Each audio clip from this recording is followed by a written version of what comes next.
Magandang umaga Pilipinas, magandang umaga Luzon, Visayas at Mindanao, magandang umaga mga friendship.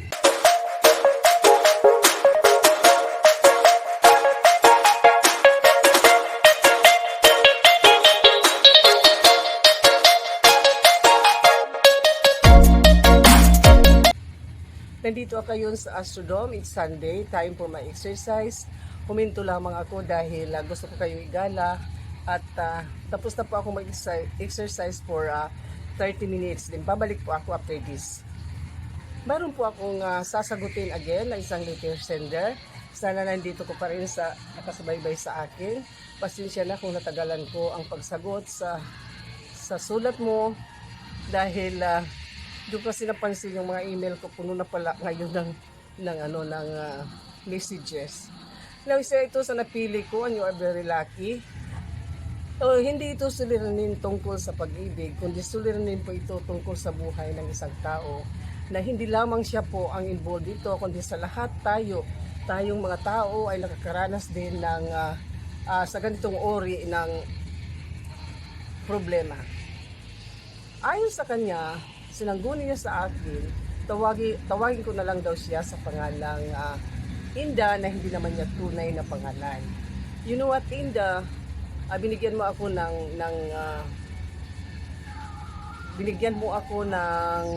tawag natin dito, authorization na tawagin kang Inda. Now, ayon sa sulat mo, Inda, ikaw ay isang graduate ng isang summa cum laude. Na hindi basta-basta ang pagkakaroon ng title na summa cum laude. Ang summa cum laude talaga ay pinaghihirapan mo, lalong-lalo na sa isang universidad na high standard yung kanilang uri ng pag-aaral. Now, ayon sa iyo, during your school days, now from elementary, from secondary up to the tertiary level, now ayon sa iyo ay talagang tinutukan mo yung pag-aaral mo. So, sinet aside mo ang lahat dahil gusto mo magkaroon ng magandang kinabukasan. So, balit taliwas sa iniisip mo ngayon, now para kayatang ano ba sa sarili, walang trust na sa sarili, no? Now, wag naman ganun, my dear friend. Dahil hindi lang ikaw ang nasasuffer sa ganung ori ng problema. Ayon sa iyo, na tinutukan mo yung pag-aaral mo, nag-aaral ka ng mabuti, at lagi kang nag-i-study upang makuha ang pinakamalaking grade na hinahangad ng lahat na humantong sa pagiging summa cum laude mo. Now, ayon sa iyo, ang mga grades mo ay talagang pinaghirapan mo. Every night in secondary, every night after your schooling ay talagang nag-i-study ka sa mga homework mo, na talagang pinagtutuunan mo yan ng focus hanggang sa marating mo ang tertiary level. Now sa tertiary level o sa college level, ganun pa rin ang ginagawa mo. Nasanay ka na talagang mag-aaral, hindi ka papasok sa mga subject mo kung talagang hindi ka handa. Ayon sa iyo, pinaghahandaan mo talaga ang mga subject na pinapasukan mo. Dahil kaya't nakuha mo ang pinakamataas na grado sa bawat subject na pinapasukan mo. So just imagine yung pagiging isang summa cum laude is not an easy task. Pinaghihirapan talaga yan. Time, effort, at pagtsatsaga talaga upang makuha mo, makamit mo ang minimithi mo sa buhay. At nakuha mo naman ang minimithi mo sa buhay, ikaw ay nagtagumpay, nakuha mo ang titulong summa cum laude. So dyan ay lucky ka sapagkat ang dream mo, ang goal mo ay natupad. Subalit ang isang pinakamalaking suliranin mo na hanggang sa ngayon ay wala ka pa rin trabaho. Hindi ka naman nag-iisa ng ganun. Ayon sa iyo, nadi-discourage ka na sa pag-a-apply dahil lahat ng ina-applyan mo ay lagi kang failed o hindi ka natatanggap. magaganda naman yung record, scholastic record mo, subalit hindi ka pa rin matanggap sa kahit nasa ang company. Bakit ganun? Bakit hindi ka tinatanggap? Maganda naman yung record mo at ang gaganda ng isang company ka mag-apply, lagi kang hindi tinatanggap ng company, hindi mo rin alam kung ano yung dahilan, maganda naman yung scholastic record mo, at kaya higit sa lahat, mayroon ka ng magandang personality ayon sa iyong asulat. You know what? Do not lose trust in yourself. Do not lose hope in yourself. As long as we are alive, mayroon pa tayong mga pag-asa kung ano man yung mga gusto nating gawin sa buhay natin. Huwag ka lang mawawalan ng pag-asa, my dear friend, dahil hindi sa lahat ng oras ay failed tayo. May pagkakataon na magtatagumpay din tayo. Katulad sa ginawa mo, nagtiyaga ka lang sa pag-aaral, nagtagumpay ka na makamit yung titulong gustong-gusto mo, ang pagiging summa cum laude. Ayon sa iyo, hanggang sa ngayon ay nag-asawa ka na at nagkaroon ka na ng 2 anak, ay hindi ka pa rin nakakapasok ng trabaho kahit saan na panig sa ating government agency, no? Sa ating government agency na gusto mo talaga maging government employee. Now, tiyaga-tiyaga lang. Anyway, yung inilagay mo doon na age is you are still young. You are still young. Wala lang akong picture, wala ka lang nakalagay doon na picture, kaya hindi ko ma-describe yung sarili mo. Ayon sa edad mo ay bata ka pa. Kailangan mo lang magtiyaga. Huwag kang susuko dahil habang tayo ay nabubuhay, laban lang, my dear friend. Habang tayo ay nabubuhay, ay meron tayong pag-asa, no? Now, do not lose hope to do not lose your trust and confidence to yourself. Huwag mo nga hayaan na mawala yung trust mo at confidence mo dahil talagang mawawalan ka na ng pag-asa dyan. Ano lang, enjoy lang sa buhay at huwag masyadong seryoso. Mag-apply lang, matatanggap ka din. Dahil hindi naman sa lahat ng pagkakataon ng isang empleyado ay naglalaki dyan hanggang sa 100 years old. Ayun nga, yung 60 years old, yung mga 60 years old ngayon ay nagbabalak na talagang mag-retire dahil pagod na din sila sa pagtatrabaho at gusto na din nila mag-enjoy at iba naman ng task na gagawin. Kaya huwag kang mawawala ng pag-asa, my dear friend. Makakapasok ka rin. Marami tayong agency ang ating government na pwede mong papasukan, or else sa mga private sector na maganda naman ang sahod, bakit hindi mo na lang tanggapin kung hindi ka mapasok sa government dun sa mga private sector. Na ayon sa iyo, gusto mong umalis. Ang nakakapigil lang sa iyo dahil mayroon kang pamilya, mayroon kang asawa at anak at ayaw mo silang iwan dahil baka sa pagbabalik mo ay wala ka ng pamilyang madatnan. Hindi naman yan mawawala sa ating pag-iisip na pag tayong mga babae kapag nawala sa tahanan ay mayroon ipapalit ay yung ating mga kalalakihan. So hindi lang yan ganyan, my dear friend. Kahit nandiyan ka sa tabi ng asawa mo, basta't ang lalaki ay nagluloko ay talagang magluloko yan. Hindi yan titigil sa kanyang pagluloko hanggat hindi uugod-ugod. So, now, kung may plan ka, pumunta sa ibang bansa at maghanap ng trabaho dahil sa pag-aakala mo na nandoon yung magandang opportunity mo, why not? If you like to have a good future in life, do not stay in one place. Explore yourself. Explore mo yung self mo upang makamit mo yung hinahangad mo, minimithi mo na magandang kinabukasan. Hindi lamang yan para sa sarili mo, kundi para sa anak mo or in general sa pamilya mo. Now, ang kinatatakot mo na yung pag iniwan mo yung asawa mo ay mambababae, huwag mo na yan isipin dahil kahit nasa tabi mo yung asawa mo, nang bababae pa rin yan. Walang exempted sa mga ganong uri ng trials in life. No?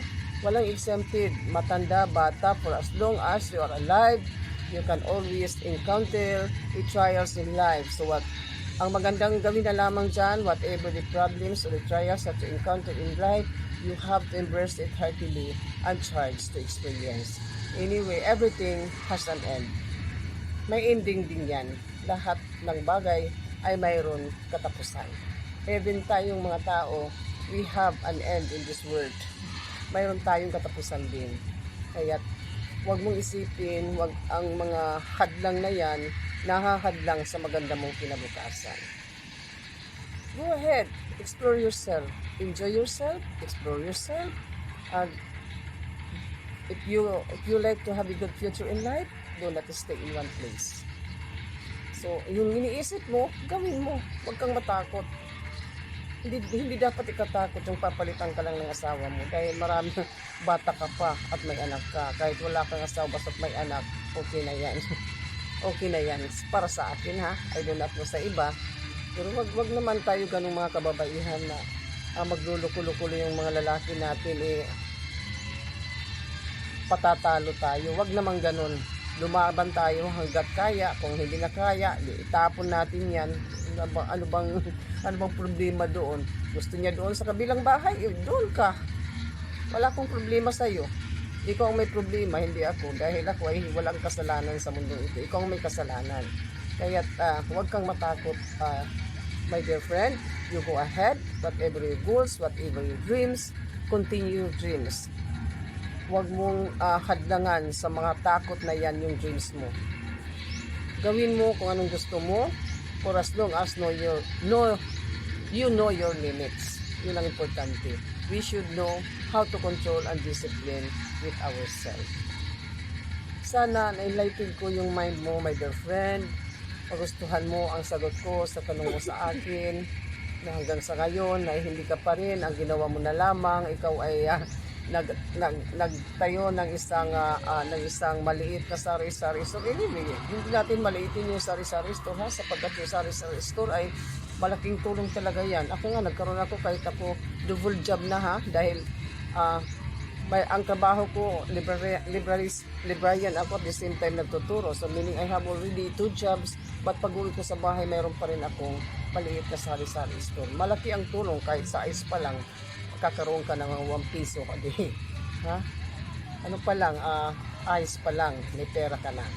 Kaya yung ginawa mo ngayon na pagtatayo ng isang maliit na sari-sari store, okay lang yan. Dahil may pera din yan. Kahit konti, may papasok na pera sa iyo. Na ayon sa iyo, na kung alam mo lang na magtatayo ka na lang ng sari-sari store, ay hindi ka na lang nag-aral at hindi nagpakahirap na makamit ang title na cum laude. Wag naman ganun, my dear friend. Wag naman ganyan. Now, yung track record mo, hanggang sa mawala ka sa mundong ito, ay dala-dala mo pa rin yan. Hindi yan mawawala.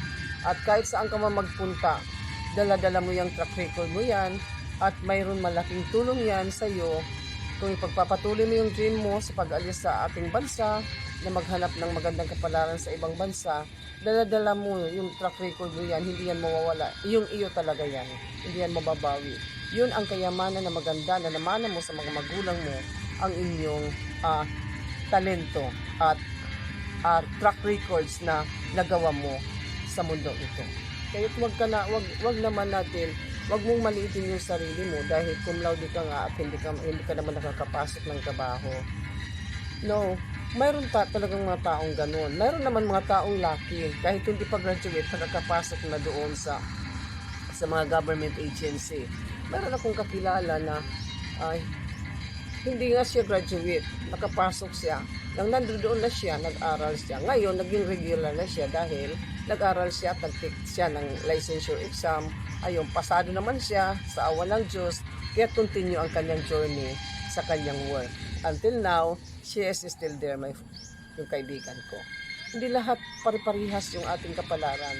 Kahit kung ano man yung kapalaran na binigay sa iyo ng may kapal, mahalin mo yan, my dear friend.